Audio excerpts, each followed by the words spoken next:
मैं Napoleon Hill हूँ।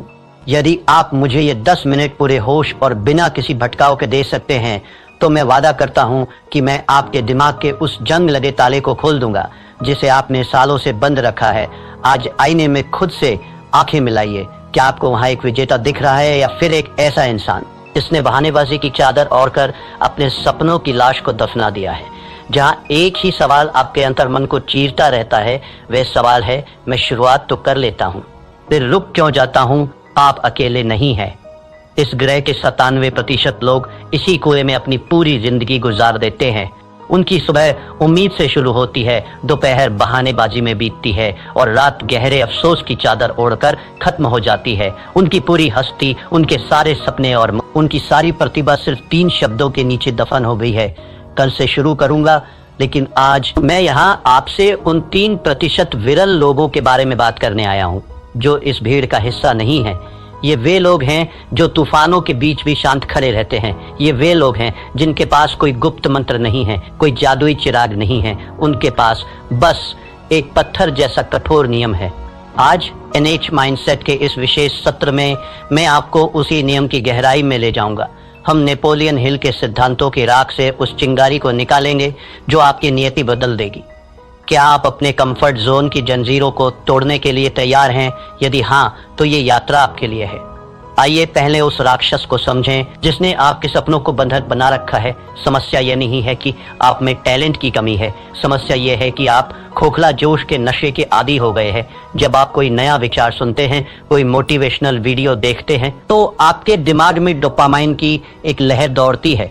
आपको लगता है कि आप रातों रात दुनिया बदल देंगे, लेकिन तीसरे दिन जब वह नशा उतरता है, जब शरीर में दर्द होता है, जब दिमाग बहाने ढूंढता है, तब सामने आता है वह लंबा, नीरस और धुंधला रास्ता। 97% लोग यही दम तोड़ देते हैं। वे जोश को अनुशासन समझने की गलती कर बैठते हैं। मैंने अपनी बरसों की रिसर्च के बाद ये पाया था कि इंसान का सबसे बड़ा दुश्मन कोई और नहीं, उसका अपना अस्थिर मन है।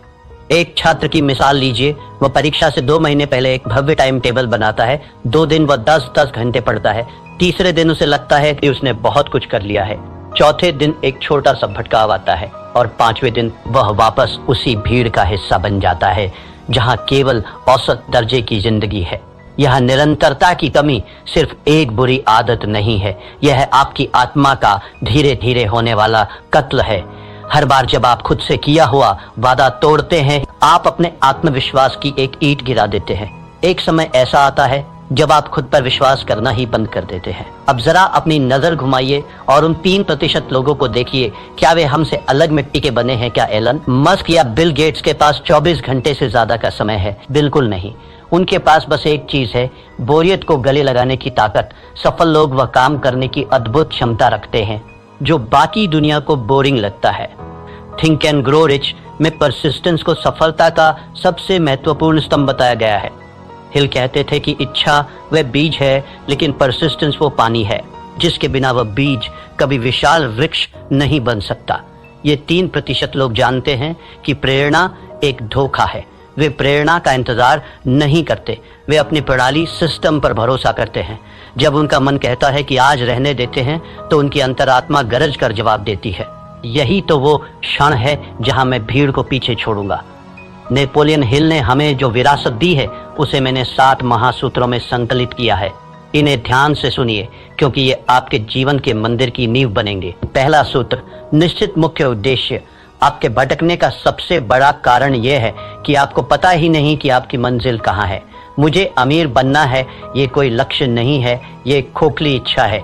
मुझे अगले 12 महीनों में अपने व्यवसाय से 10 लाख रुपए कमाने हैं। यह एक निश्चित उद्देश्य है।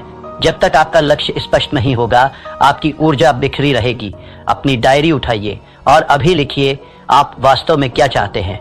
दूसरा सूत्र, सुव्यवस्थित योजना। सिर्फ ख्याली पुलाव पकाने से महल नहीं बनते। आपको उन पत्थरों को उठाने का एक सटीक नक्शा चाहिए। अपने बड़े लक्ष्य को इतने छोटे छोटे टुकड़ों में बांट दीजिए कि उसे पूरा ना करना असंभव हो जाए। अगर आपको एक लेखक बनना है तो पूरी किताब के बारे में मत सोचिए, सिर्फ रोज के 200 शब्द लिखने का लक्ष्य रखिए। तीसरा सूत्र, परसिस्टेंस। दृढ़ता चरित्र का वह हिस्सा है जैसे लोहे के लिए कार्बन। इसके बिना आप एक कमजोर धातु की तरह हैं जो दबाव पड़ते ही टूट जाएगी। जब असफलता आपके दरवाजे पर दस्तक दे तो उसे हार मत समझिए, उसे एक कठिन गुरु मानिए जो आपको अगले स्तर के लिए तैयार कर रहा है।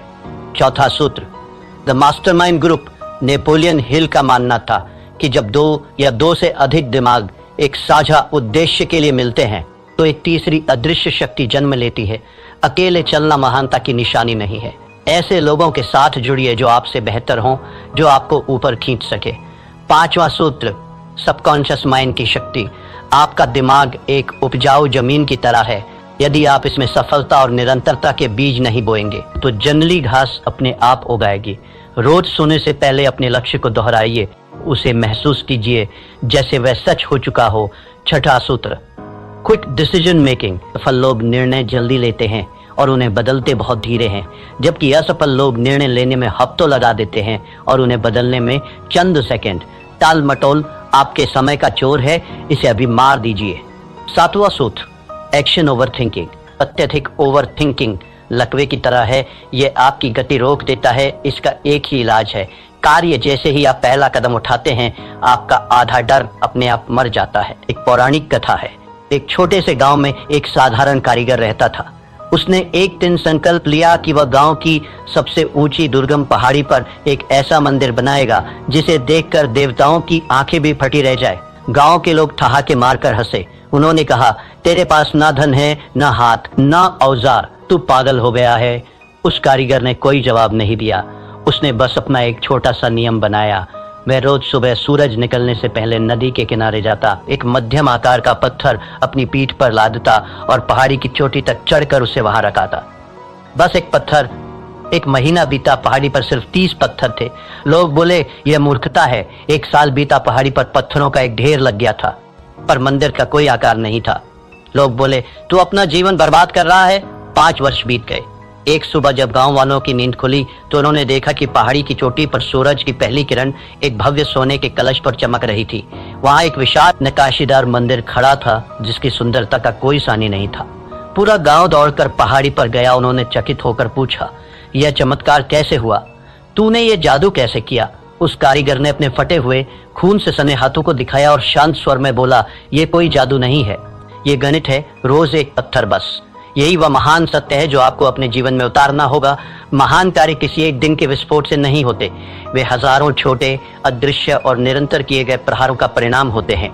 क्या आप अपना एक पत्थर रोज उठाने के लिए तैयार हैं मेरे मित्र? एक बात हमेशा याद रखना, समय आपके विरुद्ध साजिश रच रहा है। हर गुजरता हुआ दिन, हर टाला हुआ काम आपकी आत्मा का एक हिस्सा नोच कर ले जा रहा है। 97% लोग मृत्युशैया पर एक ही विचार लेकर मरते हैं, काश मैंने वह कोशिश जारी रखी होती। क्या आप अपने जीवन की अंतिम सांस इस काश के बोझ के साथ लेना चाहेंगे? यह अफसोस दुनिया के किसी भी शारीरिक दर्द से कहीं ज्यादा गहरा और कड़वा होता है। अनुशासन का वजन ग्रामों में होता है, लेकिन अफसोस का वजन टनों में होता है। चुनाव आपका है। नेपोलियन हिल ने अपनी एक और किताब में लिखा था कि अवसर अक्सर दुर्भाग्य या अस्थायी विफलता के वेश में आता है। आज जो आप असफलता महसूस कर रहे हैं, जो आलस से आपको रोक रहा है, वह वास्तव में आपकी परीक्षा है। जो इस परीक्षा को पास कर लेता है वही उस 3% की श्रेणी में खड़ा होने का हकदार बनता है। जीवन के विभिन्न क्षेत्रों में निरंतरता का प्रभाव, ये सिद्धांत केवल पैसों तक सीमित नहीं है, ये मानवीय उत्कृष्टता का सार्वभौमिक नियम है। धन के क्षेत्र में यह रोज की छोटी सी बचत है। अगर आप रोज 1% बेहतर होते हैं तो चक्रवृद्धि ब्याज कंपाउंड इंटरेस्ट के जादू से आप साल के अंत तक 37 गुना बेहतर हो चुके होंगे। यह गणित का चमत्कार नहीं, निरंतरता का चमत्कार है। स्वास्थ्य के क्षेत्र में यह रोज की 10 मिनट की सैर है। एक दिन में कुछ नहीं बदलता, लेकिन 10 साल बाद यही 10 मिनट आपको बुढ़ापे में भी जवान बनाए रखते हैं। संबंधों के क्षेत्र में यह रोज की वो एक मीठी बात है, वह छोटी सी परवाह है। प्यार कोई एक दिन का उत्सव नहीं है, यह रोज की जाने वाली साधना है। आत्म विकास के क्षेत्र में ये रोज की 10 पंक्तियां पढ़ना है। एक साल में आप 365 पन्ने पढ़ चुके होंगे, यानी एक पूरी किताब का ज्ञान आपके भीतर समा चुका होगा। ये संघर्ष बाहरी दुनिया से नहीं है, यह आपके भीतर चल रहा एक गृह युद्ध है। आपका मन एक सॉफ्टवेयर की तरह है जिसे सुरक्षा और आराम के लिए प्रोग्राम किया गया है। वह आपको हमेशा रोकेगा। वो कहेगा, आज सो जाते हैं, कल बहुत काम था, अभी मौसम खराब है। लेकिन आपकी आत्मा, वो दिव्य अंश जो आपके भीतर है, वह जानती है कि आप किस मिट्टी के बने हैं, वह जानती है कि आप अनंत संभावनाओं के मालिक हैं। आपको अपने मन का गुलाम बनने के बजाय अपनी आत्मा का सेनापति बनना होगा। नेपोलियन हिल कहते थे कि मनुष्य का मस्तिष्क जिसे सोच सकता है और जिस पर विश्वास कर सकता है उसे वह प्राप्त भी कर सकता है, लेकिन विश्वास केवल सोचने से नहीं आता। विश्वास कर्म से आता है। जब आप रोज अपना वादा पूरा करते हैं तो आपका दिमाग आप पर भरोसा करना शुरू कर देता है। अब वक्त है कोरी बातों को क्रिया एक्शन में बदलने का। मैं आपको एक चुनौती दे रहा हूं, 90 दिवसीय परिवर्तन योजना। पहला चरण, 1 से 30 दिन आदत का निर्माण। इस दौरान अपनी चुनी हुई आदत को सिर्फ 5 मिनट दें। चाहे बाहर तूफान आ जाए, चाहे भूकंप आ जाए, वो 5 मिनट आपकी जिंदगी के सबसे पवित्र मिनट होने चाहिए। यहाँ आपका लक्ष्य परिणाम नहीं बल्कि उपस्थिति दर्ज कराना है। 31 से 60 दिन, पहचान का बदलाव। अब आप केवल वह काम कर नहीं रहे हैं, अब आप वह काम बन रहे हैं। खुद से कहिए, मैं वह इंसान हूं जो रोज व्यायाम करता है, मैं वो इंसान हूं जो रोज पढ़ता है। आपकी पहचान बदलने लगेगी। 61 से 90 दिन मोमेंटम का जादू। इस अवस्था में पहुंचते ही जादू शुरू होगा। अब आपको खुद को धक्का देने की जरूरत नहीं पड़ेगी। अब आप एक ऐसी ट्रेन की तरह हैं जो 100 मील प्रति घंटे की रफ्तार से दौड़ रही है। अब आपको रोकना नामुमकिन है। तो मेरे साथी यात्रियों, अब आप उस तिराहे पर खड़े हैं जहां से 2 रास्ते अलग होते हैं। पहला रास्ता वही पुराना और घिसा पिटा है 97% वाली भीड़ का, जहां बहुत आराम है, हजारों बहाने हैं और अंत में एक सड़ा हुआ बदबूदार अफसोस है। दूसरा रास्ता उन 3% विरल व्यक्तियों का है जहां शुरुआत में अकेलापन है, जहां पसीना है, जहां दर्द है, लेकिन जिसके अंत में अमरता और शिखर है। आपका दिमाग अभी भी आपके कान में फुसफुसा रहा होगा, कल से देख लेंगे भाई, आज रहने दे। उसे एक जोरदार मानसिक थप्पड़ मारिए, अपनी आत्मा की आवाज सुनिए, अपनी डायरी उठाइए और आज इसी वक्त अपने मंदिर का पहला पत्थर रखिए। याद रखिएगा, इतिहास उन्हें याद नहीं रखता जो शुरू करते हैं, इतिहास उन्हें याद रखता है जो खत्म करते हैं। आज का यह दिन फिर कभी वापस नहीं आएगा।